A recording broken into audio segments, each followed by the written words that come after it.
people say, what are the issues that unite us in the country? Football is one. When Oparaji died, we all felt it. And there's nobody said, but he is Igbo, I don't care. No, he is one of us in the team, in the national team, and it was felt mostly across the country. Even myself, I felt it. So now, football is not the most important element for unity, obviously, but there are things, and art can do that better than football. Exactly. Exactly. So, I believe that. Now, but this has to be explored. This has to, in this case, it cost us good money locally. We got somebody who put a little bit of money to put together, because just the transport of the artworks from the north till here, it was millions. And they bringing it back and forward. So luckily we got somebody putting some money. So these things also need money, need resources. We were lucky to get a competent curator, knowledgeable, who have access and who knew more than what we knew. But it's possible, and art can do that. And you know, for the audience, we're going to open it up for Q&A in another few minutes after this question. Please use the Q&A tab to type in your questions. I'll read them out and I'll give full attribution to who posts the question. But Jess, again, this question about the importance of art, right?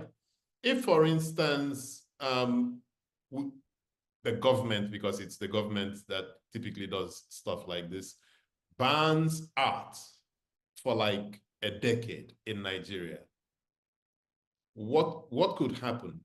Would we miss it? What would change in our everyday experiences, in our everyday life? I think very little. First, the power of government is very limited. Do you think an artist is going to stop because a politician or a civil servant or somebody somewhere in Abuja decides that art is banned? Do you think that an artist is going to stop? So no.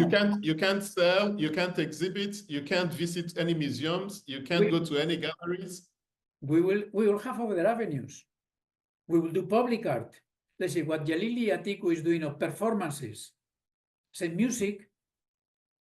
Okay, you can ban performances of music in certain venues, but people will continue singing in the shower or singing. You know, there are things, and art will take something, will change the format or the media that the artist will use. The market will change, definitely. But if I like art, even if I cannot go to a gallery, I'm sure I will continue knowing of some artists, and I will be talking with them. And if buying is forbidden, perhaps I will have other arrangements with them. No, I think this is so much part of what we are as human beings, that a decree, no matter how powerful, no matter how totalitarian a state could be, thinking that they can ban something like this. No, I think the effect will be real, and it will force us to modify channels and behavior, but it will not stop art from flowing, because we will continue needing it, and the artists will continue wanting to, or they will continue having something to say through art. So, well. So I have a question. I have the question from Uzoma Okoye, and he or she says, "I'm interested in your take on the relationship between the critical thinking that you're looking to teach at the museum and design thinking." Okay, let me give you another example. We discussing with some of the lecturers in the computer science department of the university. We thought, what do we have that could be useful for you, people in computer science? And then we came with a plan to engage them in an issue related to creativity. Of course, they say you as a computer coder or as somebody designing programs or applications, you have to be creative. You have to invent new things. You have to create. And we said, okay, bring them to the museum. We put them in front of some artworks, and we tell them, think, and this was critical thinking, think how these artists may have come to this end. What type of mental processes to create? Of course, what this artist is creating is a painting, a sculpture, an installation. What you have to create is an application or something else, are different things. But developing the creative abilities and the way of thinking in a creative way. So then once this finished, we ask them, say, okay, what impact has this had on you, the students? And we were surprised that many of them, perhaps some of them say it because they had to say something and they say, yes, a lot. But I think genuinely, sincerely, some of them meant it because they question, why does this fellow put this color and not other color? Or this line? Exactly. It's not a rational thing. It's a creative thing. So can I use this attitude or this skill or this approach for what I have to do? That is now to write a code for a program. I don't know whether it had a real impact or not, but we are experimenting. We want to see how we can do it. And we are not teaching them, we are just helping them to think critically, to engage, to think. I don't know if I answered your question, but I think it's a good response, and it got me also thinking, how else can we institutionalize this type of thinking, right? Shouldn't we be looking to integrate this or incorporate it into our curriculum? At least at the secondary school level, where they're still impressionable, maybe even in the primary school level. So is there any effort to push this type of critical thinking in art, or using art as a medium for critical thinking in our educational curriculum? Are you aware of this? No, and we also thought, what can we do? So we thought, why don't we work with teachers? Teachers have a multiplying effect. Teachers can reach thousands of students that we cannot. Exactly. So we have done with them a couple of workshops on experiential learning in the classroom using objects. In our case, we use objects at the museum. So it was a program to see with them how can we use objects to develop these skills of creativity in your students. Okay, the number of teachers that we have been able to reach for now is small, but we have it in our plans. This year we are going to do another couple of workshops. The ones we have were for groups of 30 teachers. We selected teachers from public, not private schools, 4 public schools in Ebeyuleki. There are 9 secondary schools in Ebeyuleki, from Aja to Epe, 9. And we invited the teachers from these 9 schools who were happy to come. We have to, they couldn't pay. We have to get a sponsor who will pay for a bus to go and pick them, bring them. We have to offer them lunch. We have to pay for it. We have to get the facilitators. We have to pay for it. We have to take them back. We have to. So it costs money. So what we can do, a small museum, we don't receive any support from government. We depend exclusively on fundraising, on asking people, can you support? Can you pay? You see, to bring a group of young kids from a school in Ebeyuleki is costing us 300,000. And I will tell you why. 160 for the bus. I'm signing the check regularly. I know it exactly. 160, the bus. The lunch for 30 plus the students, I don't know, it's 130 something also.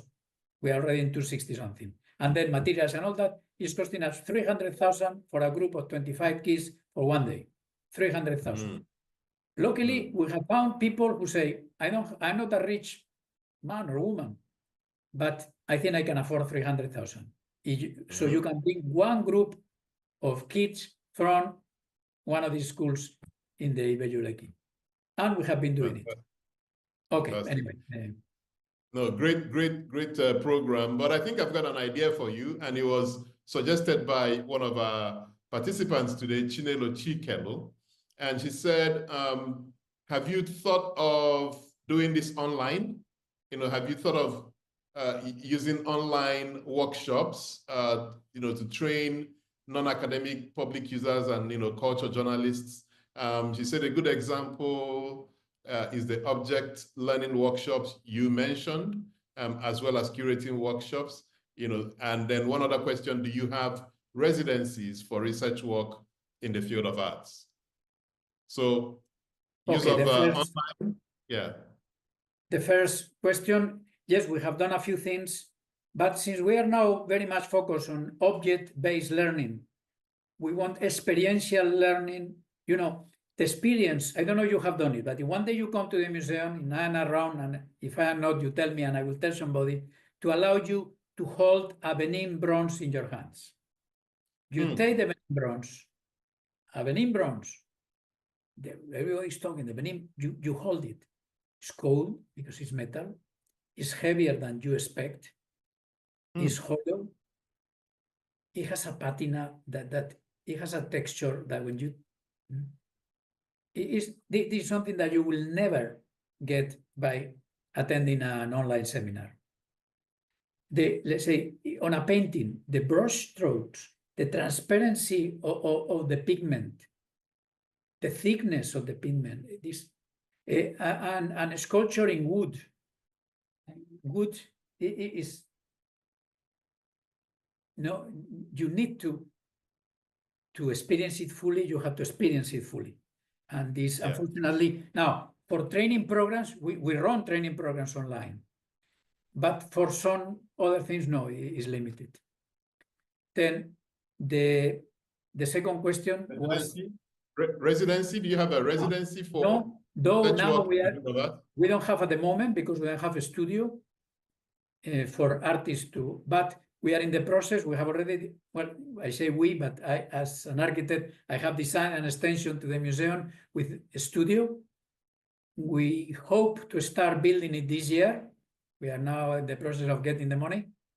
So if we do it immediately, we will start residencies because we think it's a very useful tool.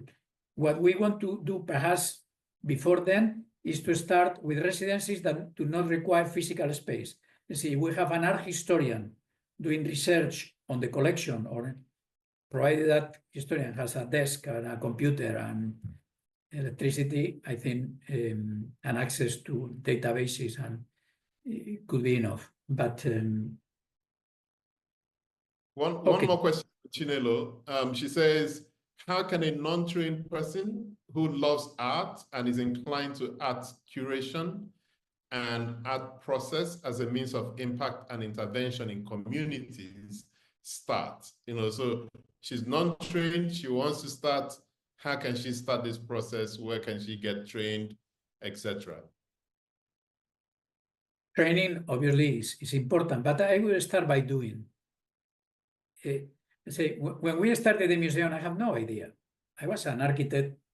I was not a museum. Since then, okay, I finished the doctorate in art history. I got some learning, a few things, but not much. I have read probably hundreds of books, and I have done. Now, but the important thing is experimenting. Now, for that, you have to be in an environment that facilitates that. If you were in Lagos and you were ready to devote time, I will tell you, come and let's talk. We will see together what we can do. Whether you can come for this, whether you can start by being a volunteer that is just like not a